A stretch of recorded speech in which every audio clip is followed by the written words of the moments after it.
여러분 안녕하십니까? CJB 뉴스입니다.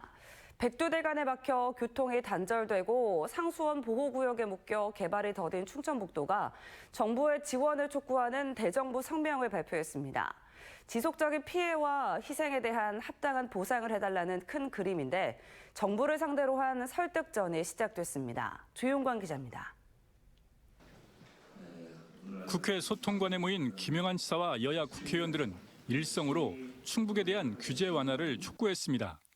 충주와 대청호를 통해 수도권과 충청, 전북 도민 2,800만 명에게 용수를 공급하고 있는 물주인 충북에 대한 보상 차원에서 환경 훼손을 최소화하는 방향의 개발이 가능하도록 지역 관련 첫 특별법이 제정돼야 한다고 주장했습니다.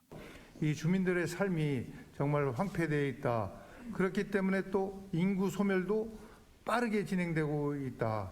또 국가 생태보고인 백두대간 보존 비용은 정부가 부담하고 산맥에 가로막힌 교통망 개선을 위해 영동과 단양을 잇는 동부축 고속도로와 충북선 고속화, 중부 내륙철도 조기 완공도 요구했습니다. 정부가 신규 광역 관광 권역을 지정할 때도 충북이 포함돼야 한다고 주장했습니다.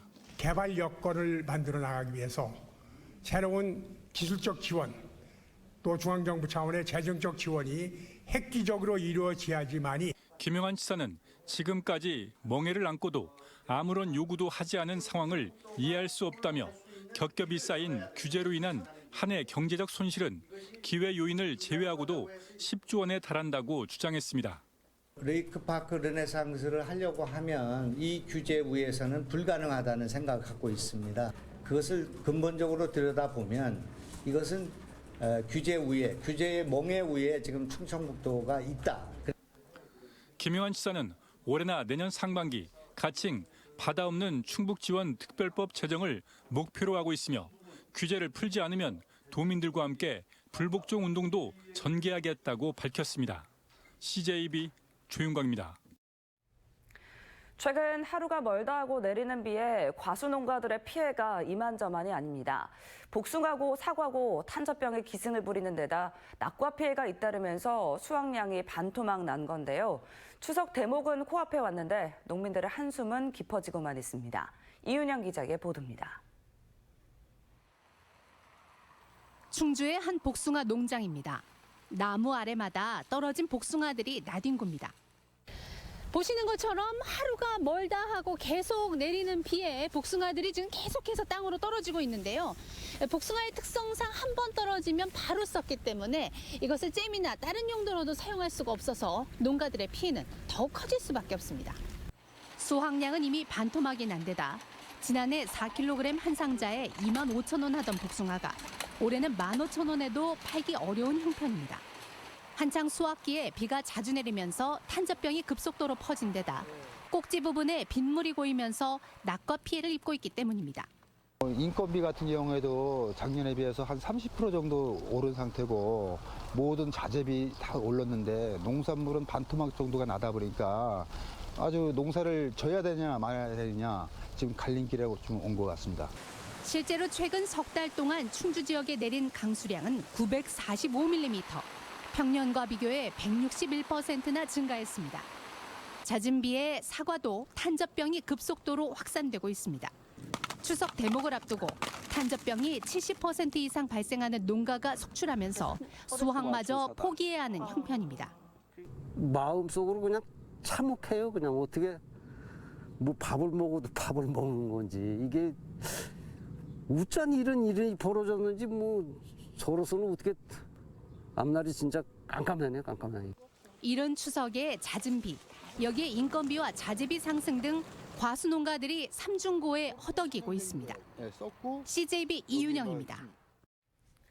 충주시의 올해 과수화상병 발생 면적이 25.5헥타르로 집계돼 예년보다 크게 줄은 것으로 나타났습니다.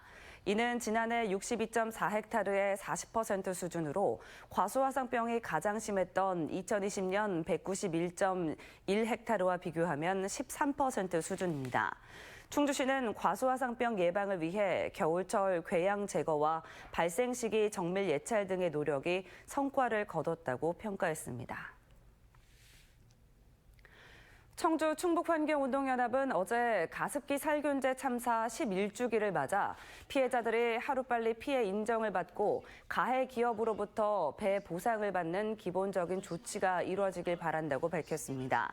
환경연은 우리 사회의 어느 한 분야도 제대로 된 역할을 하지 못한 채 참사 11주기가 됐다며 다시는 이런 환경 참사가 발생하지 않도록 우리 사회의 각성을 촉구했습니다. 7월 말 기준 도내 가습기 살균제 피해 신고자는 203명, 피해자로 인정받은 사람은 절반가량인 106명, 106명 중 사망자는 33명입니다. 서울 도심의 빌라에서 대마를 재배해 판매하고 해외에서 밀반입한 마약을 유통한 일당이 경찰에 붙잡혔습니다. 거래는 추적이 어려운 텔레그램 메신저를 통해 이루어졌는데 마약을 판 사람과 산 사람 모두 20, 30대 청년들이었습니다. 진기훈 기자입니다.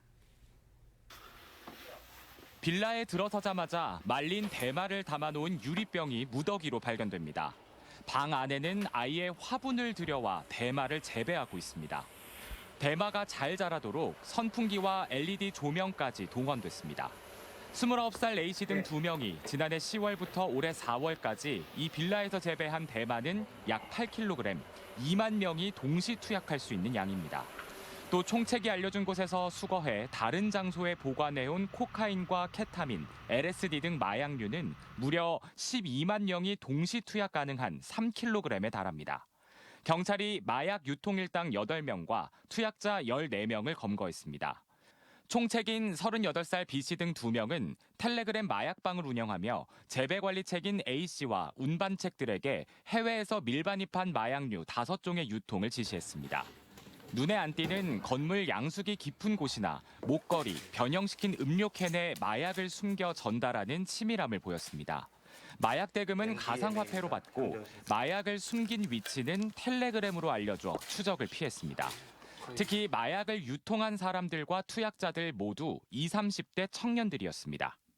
특히 그 젊은층 20대, 30대 젊은층들이 그 SNS나 가상자산에 좀 이렇게 손쉽게 접근할 수 있기 때문에 그쪽으로 그런 젊은층들의 그 마약류 범죄가 확산되고 있는 추세라고 보고 있습니다. 경찰은 재배관리책 등 6명을 구속하는 한편 해외로 도주한 총책 2명을 쫓고 있습니다. CJB 진기훈입니다. 금리 상승으로 대출이자가 불어나고 업체 측이 임대 보증금과 임대료까지 올려 부담이 크게 가중된 청주의 한 임대 아파트 입주민들의 사정을 전해드렸는데요. 저희가 추가적으로 취재를 해본 결과 양측의 입장이 팽팽히 맞섰습니다. 민원을 접수한 청주시는 중재 가능성을 타진하고 있습니다. 장원석 기자입니다. 청주의 한 민간 임대 아파트에 임대료 인상을 반대하는 플래카드가 내걸렸습니다. 주민들은 업체 측이 올해 3월과 6월 경기 불황 등을 이유로 타 지역은 임대료를 동결하고도 유독 청주만 10월부터 인상을 결정했다며 반발했습니다. 법에서도 증액 또는 감액이 가능하게 되어 있습니다. 이런 상황에서는 감액은 못하더라도 최소한 동결 정도는 해줘야 되는데.